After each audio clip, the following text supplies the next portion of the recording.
Hello everyone, welcome back to my YouTube channel learning BK aptitude. आज हम लोग BSc nursing का एक ऐसा टॉपिक कवर करेंगे। इसमें हम लोग बीएससी नर्सिंग के लिए नर्सिंग एप्टीट्यूड और बायोलॉजी इस एक टॉपिक में के माध्यम से दोनों चीज़ें कवर करेंगे, क्योंकि इसमें जो क्वेश्चन हमने लिए हैं, जो पीडीएफ बनाया है, इसमें बीएससी नर्सिंग के भी क्वेश्चन हैं, बीएससी नर्सिंग के बायो के भी क्वेश्चन हैं और नर्सिंग एप्टीट्यूड के भी क्वेश्चन हैं। जो क्वेश्चन मुझे प्रीवियस ईयर का याद था कि कौन कौन से क्वेश्चन आए थे, उन सभी क्वेश्चन के बेसिस पर मैंने ये पीडीएफ बनाया है। तो लास्ट तक देखिए बिना स्किप किए, और यदि वीडियो अच्छा लगे तो लाइक ज़रूर करिए और कमेंट करना अनिवार्य है। देखिए, सबसे पहला क्वेश्चन है, fat and oils are ester of. Fat and oil किसका ईस्टर है? तो fat and oil ester of, वो किसका ईस्टर है? वो है फैटी एसिड एंड एल्कोहल्स का। वो एसिटिक एसिड एंड एल्कोहल का नहीं है, ना ही कार्बोक्सिलिक एसिड का है, वो फैटी एसिड का है। फैटी एसिड एंड एल्कोहल्स का वो जो है ईस्टर है। फैट और ऑयल्स, फैटी एसिड और एल्कोहल का ईस्टर है। अब देखिए सेकंड क्वेश्चन। सेकंड क्वेश्चन का रहा है, मेल्टिंग पॉइंट, जो फैट का मेल्टिंग पॉइंट है, the melting point of fat dash, उसके बाद दिया गया है and melting point of oil is. तो ये बताइए, चार ऑप्शन दिए गए। आप लोग बोलते थे कि सर टिक ना लगाइए, टिक हम लोगों को लगाने के लिए बोलिए। तो देखिए, इसमें आप बताइए कि कौन सा हो सकता है। Melting point of fat, fat का मेल्टिंग पॉइंट क्या है, and melting point of oil is. तो देखिए, फैट का जो मेल्टिंग पॉइंट होता है वो हाइयर होता है, और ऑयल का मेल्टिंग पॉइंट वो लोअर होता है। मेल्ट मतलब पिघलना होगा, मेल्ट मतलब पिघलना होगा, मेल्ट मतलब पिघलना होगा, क्योंकि मेल्टिंग पॉइंट जो होता है वो फैट का हाई होता है और उसका ऑयल का लो होता है। तो देखिए, हाइयर एंड लोअर दिया गया है। उसके बाद देखिए, which of the following is an example of fats. तो इसमें ये देखिए पूछ रहा है कि फैट के एग्जाम्पल कौन है। वेजिटेबल घी दिया गया है, उसके बाद दिए गए हैं groundnut oil, coconut oil या ग्लिसरॉल, ट्राई ओलिएट। तो इसमें कौन सा है जो एग्जाम्पल है किसका? फैट का। फैट का एग्जाम्पल है वेजिटेबल घी। वेजिटेबल घी जो है ये फैट का एग्जाम्पल है। देखिए, वेजिटेबल घी फैट का एग्जाम्पल है। उसके बाद दिया गया है pick up the correct statement. तो चार स्टेटमेंट दिए गए हैं। देखिए, pick up the correct statement. तो दिया गया है ऑयल आर सैचुरेटेड ट्राइग्लिसराइड्स। जो तेल होते हैं वो सैचुरेटेड ट्राइग्लिसराइड होते हैं। कि oils are lipids liquids at room temperature, कि ऑयल जो है लिक्विड होते हैं रूम टेम्परेचर पर। Oil have lower melting point या नन ऑफ एबव। तो इसका होगा, ये देखिए, इसका शायद होगा oil. Oil are saturated triglyceride. जो ऑयल होते हैं वो सैचुरेटेड होते हैं, ऑयल सैचुरेटेड ट्राइग्लिसराइड्स होते हैं। तो उसके बाद देखिए, enzyme, enzyme responsible for hydrolysis of fat is. तो एंजाइम जो है किसके? फैट के। देखिए, दिए गए enzyme responsible for hydrolysis of fat is. तो क्या होगा?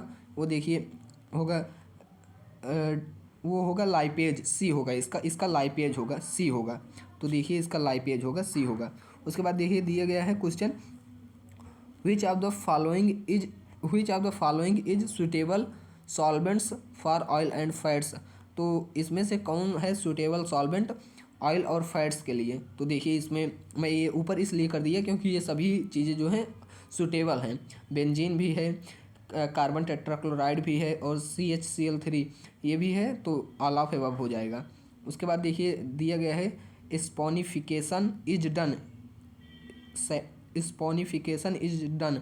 तो क्या हो जाएगा? देखिए, तो हो जाएगा बाई एल्कली हाइड्रोलाइसिस। तो बाई एल्कली हाइड्रोलाइसिस के द्वारा ये प्रक्रिया पूर्ण होगी। तो देखिए अगला आठवां क्वेश्चन। आठवां क्वेश्चन बोल रहा है, fat do not have, fat don't have. उसके बाद bonds and oils have bonds. Fat के पास कौन से बॉन्ड, फैट के पास मतलब कौन से बॉन्ड नहीं होते हैं? देखिए, डू नॉट हैव बोला है। उसके बाद ऑयल हैव, और ऑयल के पास होते हैं। तो इसका हो जाएगा, फैट के पास जो है वो होते हैं डबल बॉन्ड, और ये डबल बॉन्ड होते हैं। फैट के पास डबल बॉन्ड नहीं होते और ऑयल के पास डबल बॉन्ड होते हैं। तो इसका बी हो जाएगा। फैट के पास डबल बॉन्ड नहीं होते जबकि ऑयल के पास डबल बॉन्ड होते हैं।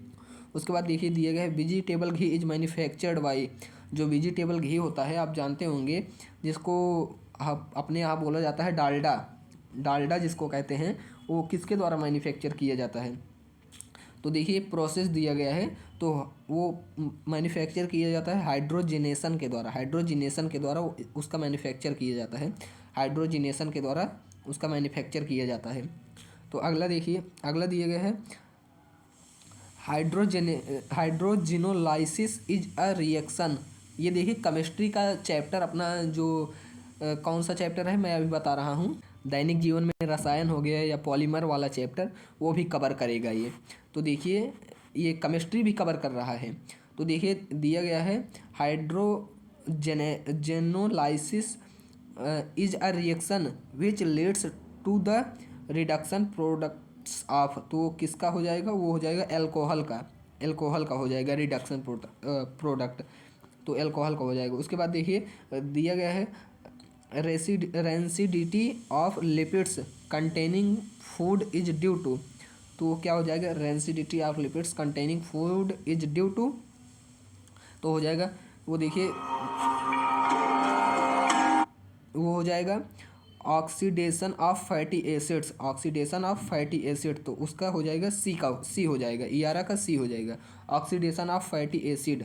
उसके बाद देखिए अगला क्वेश्चन है dietary fats are transported as, तो वो किसके द्वारा है, साइक्लोमाइक्रॉन्स, तो हाँ इसी के द्वारा हुए, एक के द्वारा है। देखिए आगे देख लेते हैं, तो देखिए साइक्लोमाइक्रॉन्स है। उसके बाद है the specific gravity of liquid is, जो लिक्विड की स्पेसिफिक ग्रेविटी होती है। ये सब देखिए क्वेश्चन इतने इंपॉर्टेंट हैं कि मैं कन्फर्म बता दे रहा हूँ, काफ़ी लोगों को नहीं पता होगा।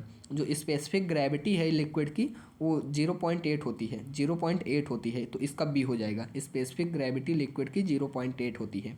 उसके बाद देखिए 14th नंबर, उसके बाद 14 नंबर में बोल रहा है fats with unsaturated fatty acid are, उसके बाद डैश दिए गए at room temperature, fats with unsaturated fatty acids are, उसके बाद डैश है, उसके बाद एट रूम टेम्परेचर। तो इसका आप लोग बताइएगा, इसका आप लोग कमेंट में ज़रूर आंसर बताइएगा। इसका आंसर नीचे दिया गया है, अगर आप लोग नहीं बता पाएंगे तो मैं मेंशन कर दूंगा, इसका आप लोगों को कमेंट में ज़रूर बताओ। अब देखिए 15 नंबर में बोल रहा है the number of OH, the number of OH को कहते हैं hydroxide, the number of OH group in fats can be expressed as, तो वो किसके द्वारा एक्सप्रेस होता है, तो देखिए वो होता है एसिटिल वैल्यू, उसका एसिटिल वैल्यू होता है, उसके द्वारा एक्सप्रेस होता है। अब देखिए 16 number question the degree of unsaturated of lipid, जो अनसैचुरेटेड लिपिड होती है उसकी डिग्री के बारे में पूछ रहा है कि कैन बी मेजर्ड एज, किसके द्वारा मेजर किया जाता है, आयोडीन वैल्यू, आयोडीन वैल्यू होती है जिसके द्वारा मेजर किया जाता है। देखिए आप नर्सिंग एप्टीट्यूड का भी क्वेश्चन सही कर ले जाएंगे, आप बायो का भी सही कर ले जाएंगे, इंग्लिश और जो जीके है इसका भी सही कर ले जाएंगे, फिजिक्स और केमिस्ट्री में दिक्कत होता है। तो केमिस्ट्री का ये समझ लीजिए, केमिस्ट्री का काफ़ी इंपॉर्टेंट टॉपिक है, ये आपका बायो में भी कवर होगा, थोड़ा थोड़ा नर्सिंग एप्टीट्यूड में भी कवर होगा, तो ये इसलिए इम्पॉर्टेंट है। उसके बाद देखिए 17 number the number of mg of potassium hydroxide required to neutralise, देखिए the number of mg of potassium hydroxide required to neutralise fatty acid present in 1 gram of fat is called, तो उसको क्या कहते हैं, saponification value, saponification value, saponification value उसको कहते हैं saponification value. उसके बाद देखिए दिया गया है hydrogenolysis of fats and oils, hydrogenolysis of fats and oils is done in the presence of which catalyst, तो जो इस उत्प्रेरक प्रयोग होता है वो कौन सा उत्प्रेरक होता है, तो होता है कॉपर क्रोमियम, वो कॉपर क्रोमियम उत्प्रेरक होता है जिसकी उपस्थिति में ये कंप्लीट होती है। उसके बाद देखिए दिया गया है the catalyst used in addition of iodine, तो आयोडीन के एडिशन में किस कैटलिस्ट का प्रयोग होता है, the catalyst used in addition of iodine, तो आयोडीन के एडिशन में जो कैटलिस्ट प्रयोग होता है वो होता है HgCl2, तो वो इसका डी हो जाएगा। अब देखिए 20 number question, which of the following is responsible for rancidity. तो कौन इसमें रैंसिडिटी के लिए रिस्पॉन्सिबल है। तो देखिए क्या वो एल्कली है कि कीटोन्स है कि एल्डिहाइड्स हैं कि अल्कोहल हैं। तो वो एल्डिहाइड्स हैं, वो एल्डिहाइड्स हैं, तो इसका सी हो जाएगा। तो देखिए उसके बाद 21 number, iodine number of defined, iodine number of defined as the number of grams of iodine required for the iodination of gram of fats और ऑयल्स। तो वो कितने हो जाएंगे 100 ग्राम्स, 100 हो जाएगा, 100 हो जाएगा, इसका सी हो जाएगा।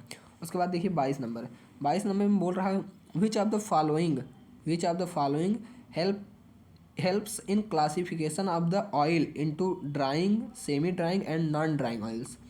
तो कौन हेल्प करता है क्लासिफिकेशन करने में ऑयल्स का, किसमें, ड्राइंग में, सेमी ड्राइंग और नॉन ड्राइंग। ये देख लीजिए 3 प्रकार के ड्राइंग सिस्टम है जो ऑयल के लिए प्रयोग होते हैं, drawing, semi drawing, non drawing.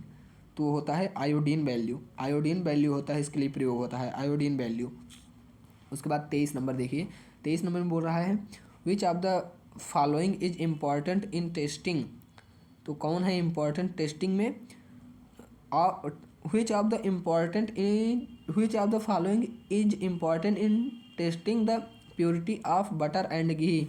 तो किसके टेस्टिंग के द्वारा हम बटर और घी के प्योरिटी का पता करते हैं। तो देखिए 4 ऑप्शन दिए गए हैं, RM वैल्यू, एसिड वैल्यू, या आयोडीन वैल्यू, या सैपोनिफिकेशन वैल्यू। तो इसका हो जाएगा सैपोनिफिकेशन वैल्यू के द्वारा आयोडीन, उसका घी और बटर के जो है उसकी प्योरिटी का पता करते हैं।